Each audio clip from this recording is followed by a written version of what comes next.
할렐루야. 네, 반갑습니다. 우리 고3들이 안 보이네. 고3들이.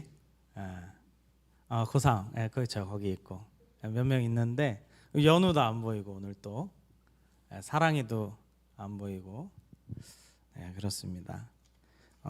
혹시 우리 선생님들은 항상 예배가 끝나고 나면 안 나온 친구들이 있을 때 바로 좀 연락을 하셔서 무슨 일은 없는지 또 왜 빠졌는지 좀 확인을 해주시면 감사하겠습니다. 자, 오늘 말씀입니다. 오늘 말씀 제목 우리가 같이 함께 읽어보겠습니다. 시작. 만일 죽은 자의 부활이 없으면, 만일 죽은 자의 부활이 없다면. 자, 우리 선생님들께서 발빠르게 또 이렇게 막 준비를 해주셔서 지금 여러분들과 약속을 잡고 신방을 하고 있는 중입니다. 그래서 신방을 한 친구도 있고 안 한 친구도 있어요. 뭐 신방이라고 하기에는 좀 너무 거창하긴 한데 뭐 면담 정도, 이렇게 상담 정도라고 생각하면 될 것 같아요. 그러니까 우리 친구들도 막 너무 부담 갖지 말고 좀 시간을 맞춰서 저랑 만남을 갖고 간단하게 인사하고 그랬으면 좋겠습니다. 제가 뭐 특별한 것을 막 그 시간에 물어보는 건 아니고 여러분들의 뭐 관심 분야나 취미나 진로 그리고 뭐 가족 관계들 이런 것들 좀 여러분에 대해서 알아가고 싶어서 제가 이런 시간을 준비했습니다. 신방을 하면서 제가 꼭 물어보는 질문 하나가 있는데 그것은 정말로 하나님을 믿느냐 하는 질문이에요. 그러니까 하나님이 살아계시다고 믿느냐. 이 질문에 네 그렇습니다라고 확실하게 대답할 수 있는 친구가 생각보다 없는 것 같아요. 저 그냥 그렇게 믿고 있습니다. 그런 것 같아요. 잘 모르겠어요. 이런 대답들이 들려옵니다. 물론 뭐 이 질문에 대한 대답은 굳이 뭐 속일 필요도 없고 거짓말할 필요도 없고 그런 질문입니다. 그러나 제가 단순히 여러분들이 정말 인격적으로 하나님을 만난 경험이 있는가, 또 체험은 있는가, 이렇게 여러분의 어떤 영적인 상태를 좀 파악하려고 제가 하는 질문입니다. 사실 이 믿는다라고 하는 말이 되게 추상적입니다. 믿는다라는 말이 실체가 보이지 않는 것을 따르는 것이거든요. 그래서 이게 되게 추상적인 개념이고 믿는다고 해도 사실은 안 믿는 걸 수 있고 안 믿는다고 해도 사실은 그 마음 가운데 믿고 있는 걸 수도 있어요. 그게 신기한 겁니다. 그렇지만 한 가지 확실한 건 그 사람이 무언가를 믿게 되면 그것에 대한 확실한 행동이 나타납니다. 그거는 부인할 수 없어요. 무언가를 믿게 되면 그것에 대하여 확실한 행동으로 나타난다는 거예요. 제가 인터넷에 보니까 사람들이 이렇게 정리해 놓은 여러 가지 지표들이 있는데 그 중에 중독지수라는 게 있어요. 중독지수. 중독되는 것에 대한 이렇게 지수인데 가장 높은 게 뭘까요? 중독됐다 하면 못 끊는 거. 마약입니다. 마약. 1등이 마약이에요. 그리고 2등은 뭘까요? 2등. 거의 마약과 흡사할 정도로 강력한 중독이에요. 뭘까요? 도박입니다. 도박. 게임 이런 거니 아주 밑에예요. 뭐 이건 중독도 아니야. 이건 뭐 그냥 컴퓨터 박살내거나 핸드폰 박살내면 끝나는 거예요. 뭐 손이 막 떨리거나 막 이러지 않는데 이 마약과 이 도박이라는 것은 상당히 강력한 중독 지표로 나타납니다. 그래서 도박 때문에 패가망신하는 사람들이 많아요. 생각보다 아주 많습니다. 옛날에도요 도박하면 손목이 잘려도 한다 그랬어요. 심지어 이 도박에 중독된 사람은요 옛날에는 자기 자식도 팔고 자기 아내도 팔고 결국 자기도 죽고 그런 경우가 꼭 마을마다 한두 명씩 있었다 그래요. 이만큼 도박이라는 것이 아주 강력합니다. 근데 이것이 옛날뿐만 아니라 지금도 마찬가지예요. 지금도 인터넷에 보면 뉴스를 보면 도박 때문에 회사 돈을 횡령하고 도박 때문에 그 돈이 없어서 사람을 죽이기도 하고 때로는요 정말 이게 끔찍한 일인데 이 보험금을 타내기 위해서 자기 가족까지 죽이는 일이 생겨요. 여러분 왜 생명보험 중에 어린이 보험은 없는 줄 아세요? 부모들이 자녀들을 죽여서 그래요. 그래서 생명보험은요, 어린이들 보험이 없어요. 이렇게 그런 일들을 행하기 때문에. 이처럼 이 도박이라는 것이 너무나도 강력해서 사람들을 확 빠져들게 하거든요. 근데 그 이유가 무엇일까? 그 이유는 도박이 믿음을 담보로 하기 때문에 그래요. 믿음을 담보로 하기 때문에. 무슨 말인지 잘 이해해 보세요. 도박 중에 야바위라고 있습니다, 여러분. 야바위 아세요? 이게 다 보긴 봤을 거야. 컵 3개 이렇게 있어가지고 이 가운데 굿을 넣고 돌리는 거야. 막 돌리는데 이 야바위꾼들이 이 도박을 걸 때에 처음부터 속이지 않아요. 처음에는 이렇게 몇 번 쓱 합니다. 그러면은 그 돈 거는 사람이 어떻게 해요? 맞춰. 와, 맞춰. 그 사람은 이제 신이 나죠. 그래서 이 베팅 금액을 좀 더 올립니다. 또 야바위꾼이 막 이렇게 막 하는데 이번에 좀 어렵게 해요. 샥샥샥샥. 그런데도 이게 사람 눈이 빠르다 보니까 맞춘단 말이에요. 그래서 또 맞춰요. 이 사람은 또 신이 나죠. 그러면 어떻게 됩니까? 베팅 금액이 좀 더 올라가요. 그래서 막 하게 됩니다. 그런데 야바위꾼이 계속 지지는 않죠. 언제 이깁니까? 야바위꾼은요, 딱 한 번만 이기면 돼요. 마지막에 그 사람이 다 걸 때. 마지막에 그 사람이 다 걸 때. 그런데 왜 이것이 이렇게 빠져드느냐? 이 반복적으로 되는 승리, 구슬은 보이지 않아요. 근데 컵 안에 구슬이 들어있다는 확신이 그 사람으로 하여금 계속 돈을 걸게 만드는 거예요. 그리고 맞추잖아요. 그러면 그 믿음이 확신이 돼요. 그래서 막 아무리 어렵게 돌려도 자기가 다 맞추다 보니까 야, 이거는 나 됐다. 이거는 나 확실히 맞출 수 있어. 그래서 그 사람이 어떻게 하냐면 자기 전 재산을 가져다가 거는 거예요. 그때 어떻게 해요? 이 야바위꾼은 그냥 야바위꾼이 아니에요. 손기술이 있다 이 말이에요. 그 사람이 지목하는 곳에 구슬이 없게 만들 수 있는 거예요. 그런데 이 사람은 어떤 믿음이 있느냐?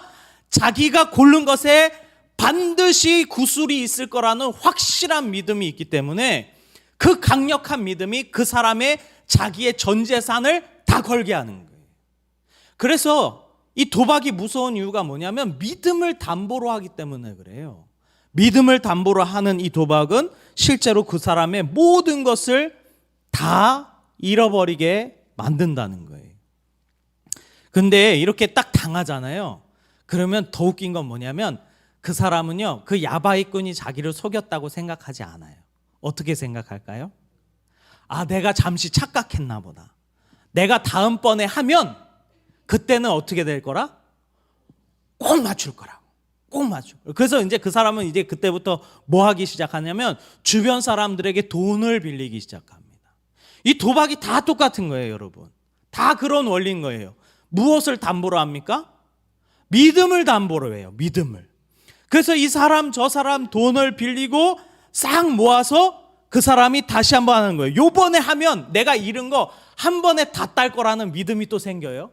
그래서 확신을 가지고 이 사람이 또 도박에 뛰어듭니다. 어떻게 됩니까? 다 잃어버려요. 다 잃어버려요. 이 도박이라는 것이 그렇게 강력해요.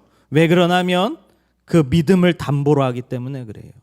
물론 제가 지금 말씀드린 것은 잘못된 믿음에 대해서 이야기하는 것이지만 믿음이라는 것이 얼마나 강력하게 역사하는지, 나타나는지, 그 사람을 행동하게끔 하는지 지금 얘기해 주는 거예요.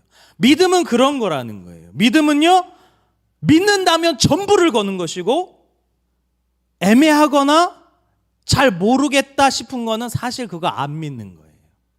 무슨 말인지 이해됩니까?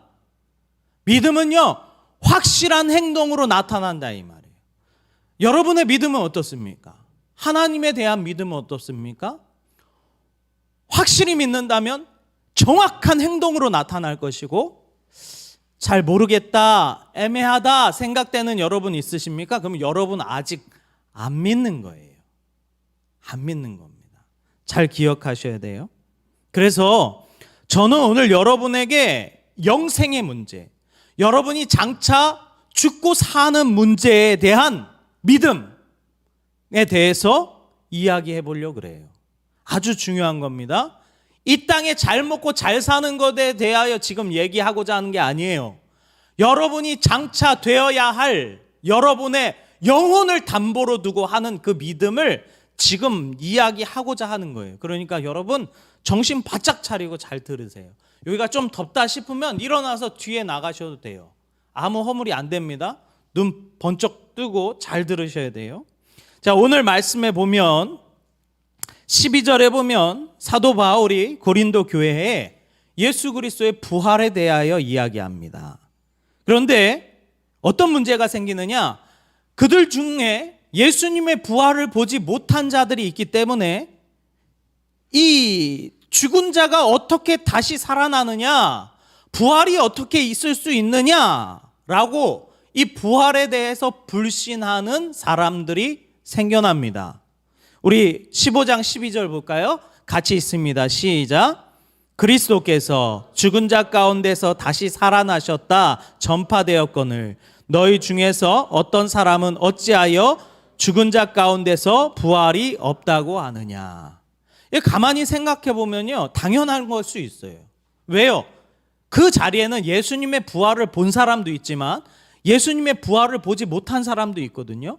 근데 그 사람들은 한 번도 죽은 자가 살아난다는 것을 생각해 본 적이 없는 사람들이에요.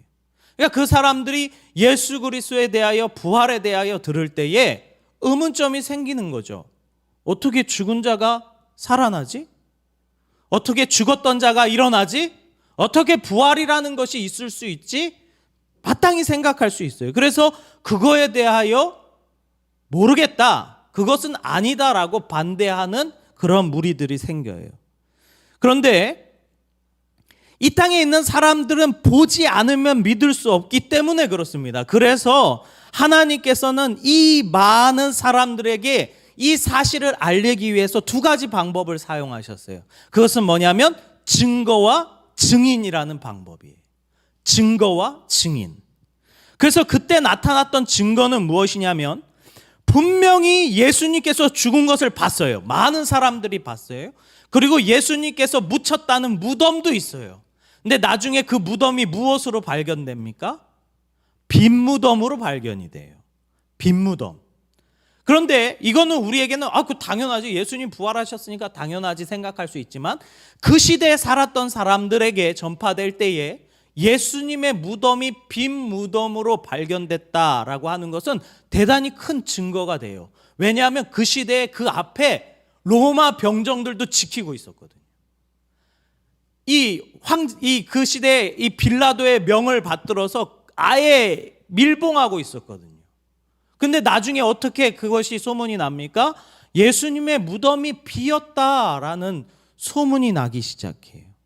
그리고 또 무엇으로 증거 안 하면 하나님께서는 그 부활을 본 사람들로 증거하기 시작했어요.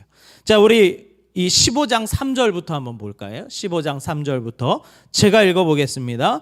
내가 받은 것을 너희에게 전하였느니 이는 성경대로 그리스도께서 우리 죄를 위하여 죽으시고 장사 지낸 바 되셨다가 성경대로 사흘 만에 살아나사 게바에게 보이시고, 여기서 게바는 베드로입니다. 게바에게 보이시고 후에 12 제자에게와 그 후에 500여 형제에게 일시에 보이셨나니 그 중에 지금까지 대다수는 살아있고 어떤 사람은 잠들었으며 또 그 후에 야고보에게 보이셨으며 그 후에 모든 사도에게와 맨 나중에 만삭되지 못하여 난 자 같은 내게도 보이셨느니라. 사도 바울이 뭐라고 말하냐면 예수님의 부활을 본 사람이 한두 명이 아니라는 거예요. 게바에게도 보여주셨고 또 야고보에게도 보여주셨고 또 500여 형제에게 보여주셨는데 그 자리에 거의 대부분 다 뭐하여 있고 살아있고. 여러분 생각해 보세요. 이 글을 쓴 것을 보니까 대다수가 살아있었다라고 기록되어 있는 걸 보니까 아마 예수님께서 승천하신 지 얼마 안 돼서 기록된 것 같아요. 기록된 것 같아요. 그런데 만일 앞에 서 있는 자가 부활을 본 사람도 없는데 이러한 글을 써서 보내면 그 사람들이 뭐라고 생각할 겁니까? 저 사람 거짓말장이네. 여기에 예수님 부활 본 사람 없는데. 그리고는 그 사람들이 어떻게 하냐면 바로 잡으려고 할 거예요. 만약 예수님의 사도들 중에서도 예수님의 부활을 보지 못했다면 여기에 기록된 게바나 야고보 같은 경우는 아니야, 나 본 적 없어, 너 거짓말 하지 마 라고 당당히 얘기했을 거예요. 그러나 아무도 그것에 대하여 반박하지 않았고 그들 또한 예수님의 부활을 보았다고 증거했다 이 말이에요. 이게 무엇입니까? 그 예수님의 부활의 사건이 실제로 있었고 확실히 그 시대에 널리 전파되었던 복음이라는 것을 증명한다 이 말이에요. 그래서 대다수의 사람들이 살아있고 부활을 증거했다라고 이야기해요. 그래서 그렇게 기록을 한 거예요. 만일 누군가 그렇게 말할 수 있어요. 아니, 혹시나 좀 종교 지도자로서 더 좋은 권세를 받고 또 좋은 대접을 받기 위해서 예수님을 부활했다고 속이는 것이 아니냐, 그렇게 말할 수 있어요. 그런데 우리는 그 시대, 그러니까 말씀이 기록된 시대에 어떤 일이 있었는지를 우리 잘 기억할 필요가 있어요. 이 말씀이 기록될 때는 어떤 시대였냐면 로마 황제가 예수 믿는 그리스도인들을 엄청 핍박했을 때예요. 이탈리아 로마에 가면은 콜로세움이 있습니다. 콜로세움이 뭐한 장소인지 아십니까? 검투사들이 싸웠던 장소예요. 그런데 좀 더 정확하게 말하면 어떤 자리냐면 그리스도인들, 기독교인들을 사자 밥을 만들기 위해서 세웠던 건물이에요. 그래서 그곳에서 사자들을 풀고 그리스도인들을 사자들과 싸우게 했어요. 이길 수 있습니까? 못 이겨요. 다 죽었던 시대예요. 심지어 그 시대에 로마에 큰 화재가 났는데 로마 황제가 그 화재의 원인을 누구한테 돌렸냐면 그리스도인들에게 돌렸어요. 그래서 많은 사람들이 그리스도인들을 마녀 사냥하기 시작했어요. 사람들을 잡으면 장대에 매달아서 세워놓습니다. 그리고 밤이 되면요, 그 사람들한테 불을 붙여요. 가로수로 쓰는 거예요. 가로등으로 쓰는 거예요. 그러면 사람이 불타기 시작하면 몸에 기름이 있기 때문에 며칠 밤을 타요. 근데 그 사람들 누구를 그렇게 태워 죽였다고요? 그리스도인들을 그렇게 태워 죽였어요. 근데 그 시대에 지금 뭘 하는 거예요? 예수 그리스도가 살아나셨다고 이렇게 외치는 사람은 내가 그리스도인이요 라고 말하는 사람이랑 같은 거예요. 자, 그 시대에 그리스도인 되는 것이 좋은 겁니까? 그리스도인이 안 되는 것이 좋은 겁니까? 우리의 생명을 보자면 그리스도인 안 되는 것이 좋은 거예요. 근데 그 시대에 그 사람들은 자기가 그리스도인인 것을 가리지 않았어요. 감추지 않았어요. 물론 도망 다니고 피해 다니고 숨기는 했어요. 그러나 자기가 그리스도인인 것을 당당하게 이야기했어요. 왜요? 자신이 그리스도께서 부활하신 것을 뭐 했기 때문에? 봤기 때문에 부인할 수가 없었던 거예요. 왜요? 자기의 생명을 걸어야 함에도 불구하고 내가 내 생명 살자고 예수 그리스도를 부인하면 장차 마지막 때에 자기가 당할 것이 무엇인지 그들은 정확히 알았다 이 말이에요. 그래서 그들은 예수 그리스도의 부활을 부인할 수 없었고 그 초대교회에 그렇게 많은 순교자들이 나타났다는 거예요. 그리고 이 사실에 대해서 사도 바울도 알아요. 자기가 전하는 예수 그리스도의 부활이 만약에 거짓말이면 지금 자신이 얼마나 어리석은 일을 하고 있는 것인지 본인 스스로 알고 있다 이 말이에요. 그래서 이런 말을 적어놨어요. 14절에 보면 그리스도께서 만일 다시 살아나지 못하셨으면 우리가 전파하는 것도 헛것이요 또 너희의 믿음도 헛것이며 또 우리가 하나님의 거짓 증인으로 발견되리니 우리가 하나님이 그리스도를 다시 살리셨다고 증언하였음이니라.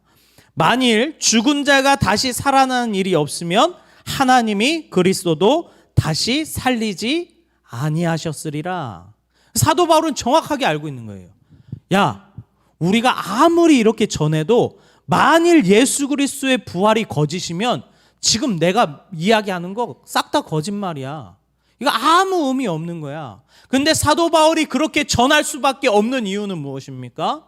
부활하신 예수 그리스도를 사도 바울은 봤거든요. 자기가 한참 예수 믿는 사람들 핍박할 때 주님이 오셔서 만나 주셨거든요. 그러니까 사도 바울은 더 이상 부인할 수가 없는 거예요. 무엇을 부인할 수 없습니까? 예수님의 부활하심을 부인할 수 없는 거예요. 만일 예수님의 부활하심이 거짓이면 지금 이 자리에 앉아있는 여러분, 그리고 말씀을 증거하는 저도 지금 헛짓거리하고 있는 거예요. 헛짓하고 있다 이 말이에요. 그렇지 않습니까? 하나님도 아니고 부활도 못했고 그냥 추악하게 십자가에 매달려 죽은 그 사람을 우리가 지금 신이라고 믿고 있는 것인데, 그분이 부활하지 않았으면 지금 우리 속고 있는 거예요. 아무것도 아닌 거예요. 그래서 15장 17절에서 이렇게 얘기합니다. 그리스도께서 다시 살아나신 일이 없으면 너희의 믿음도 헛것이요 너희가 여전히 죄 가운데 있을 것이요 또한 그리스도 안에서 잠자는 자도 망하였으리니 만일 그리스도 안에서 우리가 바라는 것이 다만 이 땅에 살 뿐이면 모든 사람 가운데 우리가 더욱 불쌍한 자니라. 보세요. 지금 세상에 여러분 이 주일이라고 쉬는 날이라고 놀러 다니고 가족들 여행 다니고 친구들 만나서 놀고 있는 그때에 여러분 이 자리에 앉아 있어요. 여러분 왜 앉아 있습니까? 이왕 앉아 있을 거면 확실히 믿으라는 거예요. 그분이 부활하셨다 이 말이에요. 할렐루야.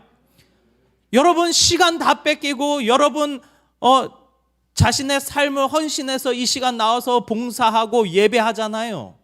근데 예수님의 부활이 가짜라면 여러분 지금 다 헛것하고 있다 이 말이에요. 그러면 무엇입니까? 여러분이 예수께서 부활하셨다는 것을 확실히 믿어야 그 믿음이 진짜가 되는 거예요. 그냥 대충 말고, 그냥 대충 믿는 거 말고. 여러분이 만일 예수 그리스도의 부활이 거짓이라면 지금 이 자리에 있는 여러분 정말 불쌍한 사람이고 가짜에 속고 있는 거니까 여러분 정말 아무것도 아닌 거예요. 사실 하나님도 없는 거고 천국도 없는 거예요. 예수님께서 부활하신 것이 가짜면. 그렇지 않겠습니까? 그래서 하나님께서 모든 사람들이 믿을 수 있도록 그 부활이라는 것을 역사적 증거로 남겨놓으셨다는 거예요. 많은 증인들로 하여금 증언할 수 있도록 기록해 놓으셨다는 거예요. 할렐루야. 그 기록물을 우리가 지금 가지고 있는 거예요. 그 기록이 전 세계에 퍼져서 수없이 많은 예수 믿는 사람들이 생겨났다 이 말이에요. 이 땅에 한 번도 그 누구도 할 수 없었고 예수님 이후에 그 누구도 하지 않았던 그 부활, 그것이 오직 예수님만이 참 하나님이라는 확실한 증거가 된다라는 거예요.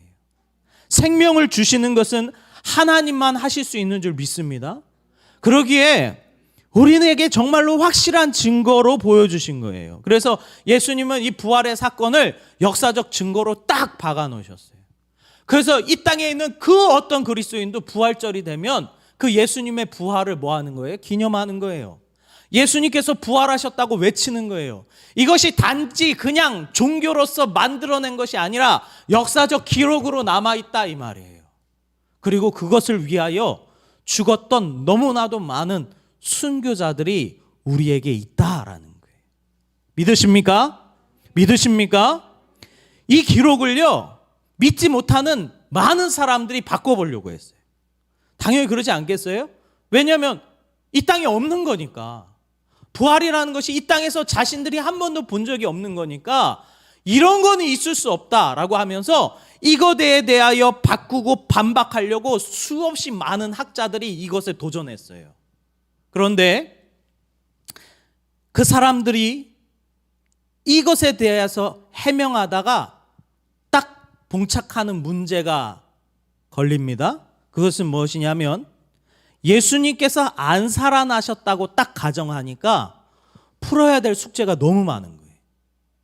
예수님께서 안 살아났다라고 딱 단정을 지으니까 해결되지 않는 문제들이 너무 많은 거예요. 예를 들어서 이런 거예요. 이 땅 가운데 갑자기 교회가 생겨난 것을 증명할 수가 없어요. 무슨 말이냐면 그 시대에 나타난 교회는요, 그 시대에 있었던 종교와 완전 다른 종교였어요. 완전 다른 형태의 모습이었어요. 뭐냐면 우선은 신상이 없어요. 그 시대에 있었던 모든 신들을 섬기는 자들은 다 신상이 있었고, 또 교회는 뭐가 없었냐면 신당이 없어요. 신당. 우상을 섬기는 신당이 없어요. 그 시대에는 상상할 수도 없는 종교예요. 신상도 없죠. 신당도 없죠. 심지어 제사도 없어요. 아마 그 시대 사람들이 그런 종교가 있다 그러면 야, 그게 무슨 종교야? 그건 종교가 아니지 라고 말할 거예요. 그런데 그런 말도 안 되는 종교, 즉 교회가 그 시대에 생겨났어요. 근데 신학자, 그 어떤 신학자들도, 그 어떤 학자들도 이 문제에 대해서 해결을 못해요. 교회가 왜 생겨났는지. 그리고 또 무엇을 설명하지 못하냐면 그 시대에 유일신을 믿던 유대교 사람들에게서 사람을 하나님으로 믿는 종교가 나왔다는 것을 증명할 수가 없어요. 그들은, 이 유대인들은요, 한 번도 신을 사람이라고 생각해 본 적이 없던 사람들이에요. 근데 그 유대교에서 갑자기 무슨 종교가 튀어나오느냐? 사람이 하나님이라는 종교가 튀어나온 거예요. 그 시대 사고로서는 상상할 수도 없는 종교가 유대교에서 튀어나왔어요. 근데 학자들이 그것을 증명할 수가 없어요. 또 그들이 이해할 수 없는, 풀 수 없는 문제 중에 하나는 무엇이냐면 예수를 믿는다는 것으로 수없이 많은 사람들이 목숨을 걸었던 그 초대교회 성도들의 행동 패턴을 설명할 수가 없어요. 사자밥이 된다고 하고, 아까 말했듯이 가로등처럼 불에 타 죽기도 하고, 수없이 많은 핍박 때문에 그 사람들이 카타콤이라고 하는 그 땅굴을 파서 들어가는 그러한 삶의 형태를 띄었거든요. 근데 그런 것들이 왜 갑자기 그 시대에 생겨났는지 설명할 방법이 없어요. 왜 설명할 방법이 없어요? 예수님의 부활이 거짓이라고 딱 단정 지었더니 이러한 문제들을 해결할 수가 없는 거예요. 왜 생겨났지? 도대체 왜 교회라는 것이 튀어나온 거야? 왜 갑자기 사람을 하나님으로 믿는 종교가 나타났지? 그 시대의 문제들을 하나도 해결할 수가 없어요. 이 문제를 해결할 수 있는 방법이 딱 한 가지가 있는데, 그것은 뭐냐면 예수님께서 부활하셨다고 믿는 거예요. 그러면 이 모든 문제가 다 해결이 돼요. 할렐루야. 무슨 말인지 이해되십니까? 여러분, 우리는 이 믿음이라는 것을 좀 다른 시각으로 바라볼 필요가 있어요. 성경이 말하는 믿음은요, 단 한 번도 느낌으로 오거나 감정으로 온다고 말한 적이 없어요. 성경은요, 믿음이라는 것을 확실한 반석 위에 세워진 것이라 그래요. 절대 흔들리지 않는다 그래요. 진리라 그래요. 진리가 바뀝니까? 안 바뀌어요. 진리가 흔들립니까? 안 흔들려요. 왜 진리가 흔들리지 않고 바뀌지 않습니까? 그것은 역사적 사실 위에 기반하기 때문에 그래요. 특히 무슨 사실 위에? 예수님께서 부활하셨다는 확실한 그 증거 위에 믿음을 쌓았기 때문에 그 초대교회 성도들은 믿음이 결코 흔들리지 않았던 거예요. 오늘 우리도 마찬가지예요. 우리의 믿음을 감정에 쌓는 것이 아닙니다. 우리의 믿음을 어떤 추측이나 내 느낌에 쌓는 것이 아니에요. 이 믿음이라는 것은요, 절대 흔들리지 않는 예수 그리스도라는 반석 위에 세워주는 줄 믿습니다. 특별히 역사적으로 하나님께서 이 땅 가운데 남겨놓으셨던 확실한 증거, 부활의 증거로 세워지는 것인 줄 믿습니다. 그러기에 변하지 않고 바뀌지 않고 진리인 거예요. 실제로 일어난 사실이기 때문에. 오늘도 이 자리에 있는 우리 여러분에게 있어서 이 예수 그리스도의 부활의 사실이 정말로 믿어지기를 간절히 소망합니다. 사실 여러분이 믿든지 안 믿든지 그건 중요하지 않아요. 왜요? 2000년 전에 그건 반드시 일어난 사실이기 때문에. 단지 내가 그것을 받아들이느냐 안 받아들이느냐의 문제예요. 만일 여러분이 이 부활의 사건을 정말로 예수님께서 부활하셨다고 믿는다면 우리 그렇게 행동 못한다는 거예요. 우리 이렇게 신앙생활 못한다는 거예요. 초대교회 성도들은 어떻게 했다고요? 예수를 위하여 목숨을 걸었다고요. 왜요? 장차 마지막 때에 자기가 어떻게 될 건지 확실히 믿었기 때문에 그래요. 오늘 이 자리에 있는 여러분에게도 이러한 확실한 믿음이 있으시기를 간절히 소망합니다. 우리 찬양 같이 한번 하겠습니다. 우리 찬양합니다. 아까 불렀던 찬양입니다. 우리 공감하신의 찬양입니다. 이 찬양 가사를 보면 이런 내용이 있습니다. 우리는 바라보아야 하네 우리에게 오셨던 그 주님을. 예수님께서 죽으시고 부활하시기 위해서 이 땅 가운데 오셨어요. 오늘도 우리에게 이러한 믿음이 있으시기를 간절히 소망합니다.